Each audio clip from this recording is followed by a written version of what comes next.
দেশের মানুষের রমজান আর প্রবাসীদের রমজান এক না।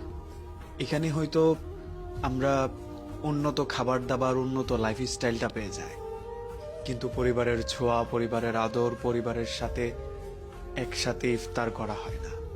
সেহরিতে মায়ের ডাকাডাকিটা অনেক বেশি মিস করি।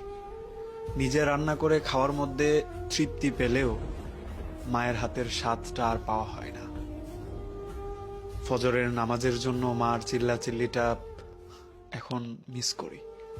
বাবার করা শাসন রোজা না রাখলে এখন আর কেউ দেখে না। অনেকদিন এমন হয় প্রচন্ড রোদ কিংবা অক্লান্ত পরিশ্রমের কারণে রোজাটা ভেঙে ফেলি। এটা নিয়ে কেউ প্রতিবাদ করে না। আমি শাহিন, সৌদি আরব থেকে বলছিলাম। আমার এই 4 বছর প্রবাস জীবনে অনেক কিছুর পরিবর্তন দেখলাম। কত বাঙালি রমজান মাসে ইফতার হাতে নিয়ে কান্না করলো আমার চোখের সামনে।